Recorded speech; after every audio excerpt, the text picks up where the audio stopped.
Hello everyone, welcome back to our channel Siripulse. Dharmasthala ఒక temple city మన ఇండియాలోని పవిత్రమైన పుణ్యక్షేత్రాల్లో ఒకటి.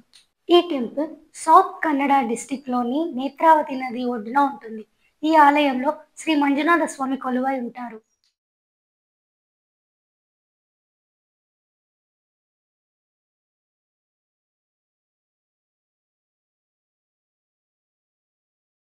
ఈ టెంపుల్ మంగళూరుకి ఆల్మోస్ట్ 75 కిలోమీటర్స్ దూరంలో ఉంటుంది. ఈ ఆలయం ధర్మం ఇంకా సేవకు ఎంతో ప్రసిద్ధి చెందింది. రోజు ఈ ఆలయంలో ఎన్నో వేల మందికి ఇష్టంగా అన్నదానం చేస్తారు. అలాంటి ఈ ఆలయం ఈ ఊరు 15 రోజుల నుంచి ఎంతో భయంకరమైన ఆరోపణలతో వార్తల్లోకి వచ్చింది. ఈ ధర్మస్థల ఆలయ పరిసరాల్లో కొన్ని వందల మందిని హత్య చేయించారని ఒక పెద్ద అలిగేషన్ ఇప్పుడు వార్తల్లోకి వచ్చింది. ఆ ఆలయంలో 2.5 దశాబ్దాలుగా పనిచేసిన ఒక శానిటేషన్ వర్కర్ అక్కడ ఎంతో మందిని చంపి పాతి పెట్టారని ఒక అలిగేషన్ చేశారు.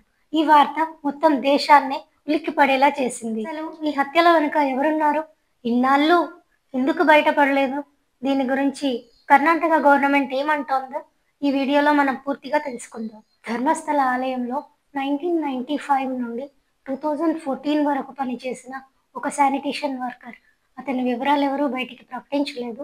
ఆయన జూలై 3న బేతంగడి పోలీస్ స్టేషన్కి వచ్చి ఈ విషయాన్ని అలిగేషన్ చేశారు. అసలు ఆయన ఏం చెప్పారంటే, ఈ 2014 వరకు అంటే తన 20 ఏళ్ల సర్వీసులో తను ఎన్నో శవాలని కాల్చేశానని, కొన్ని శవాలని పూడ్చిపేశానని చెప్పాడు. అందులో ఎక్కువ మంది మహిళలు, 12 ఏళ్లలోపు చిన్నారులు ఉన్నారని చెప్పాడు ఆయన. కొందరి శరీరంపై ఫిజికల్ అసాల్ట్ చేసిన ఆనవాళ్లు కూడా కనిపించేవని ఆయన పోలీసులతో చెప్పాడు.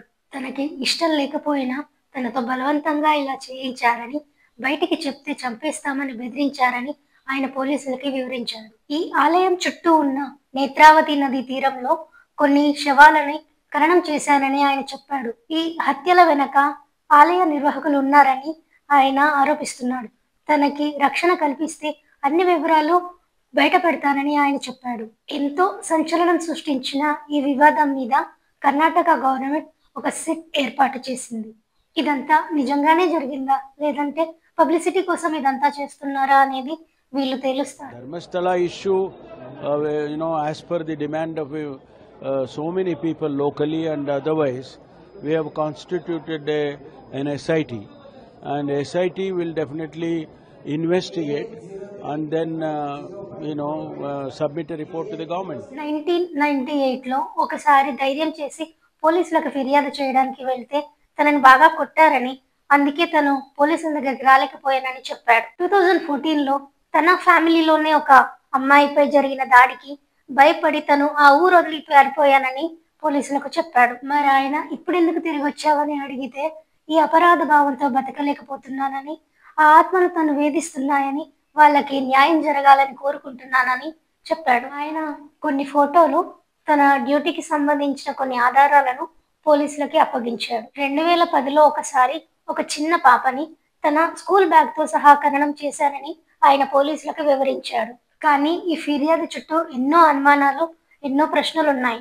మరి ఇంతమంది కనిపించకుండా పోతే ఒక్క కంప్లైంట్ కూడా రాలేదు, వాళ్ళ కుటుంబ సభ్యులు బయటికి వచ్చి ఎందుకు ఫిర్యాదు చేయలేదన్న అనుమానం వస్తుంది. ఈ ఒక్క శానిటేషన్ వర్కర్ ఫిర్యాదుతో ఇప్పుడు 1995 నుంచి 2014 వరకు రిజిస్టర్ అయిన మిస్సింగ్ కేసెస్ మీద అందరి కళ్ళు పడ్డాయి. ఈ టైం పీరియడ్లో దాదాపు 250 మిస్సింగ్ కేసెస్ నమోదయ్యాయి. అందులో చాలా మంది భక్తులు, బాలికలు, ఇంకా లోకల్స్ ఉన్నారు.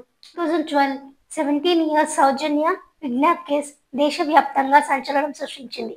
కానీ ఈ కేసులో అలిగేషన్స్ ఎదుర్కొన్న వ్యక్తి 2023లో నిర్దోషిగా బయటపడ్డాడు. 2003లో మిస్సింగ్ అయిన అనన్య భట్, ఈ కేసు కూడా ఇప్పుడు మళ్ళీ లైమ్ లైట్ లోకి వచ్చింది. తన కూతురి కేసు మళ్ళీ రీఓపెన్ చేయాలని తన తల్లి ఇప్పుడు కోరుతోంది. గతంలో ధర్మస్థలలో ఎన్నో కేసులపై ఆందోళనలు జరిగాయి, కానీ ఏవీ రిజల్ట్స్ ఇవ్వలేదు.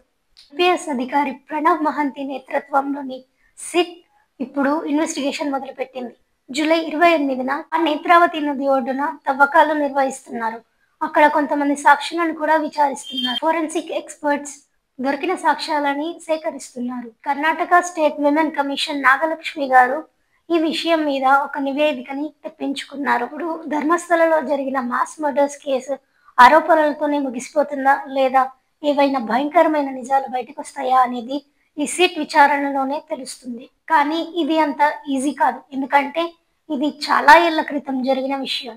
అక్కడ దహనం చేసిన శవాల గురించి తెలుసుకోవడం కష్టమే, కానీ ఖననం చేస్తే మాత్రం ఎన్నేళ్ళైనా ఆ బాడీ గురించిన ఆనవాళ్ళు అక్కడే ఉంటాయి. వాటి గురించిన ఇన్వెస్టిగేషన్ చేయడం కొంచెం తేలికే.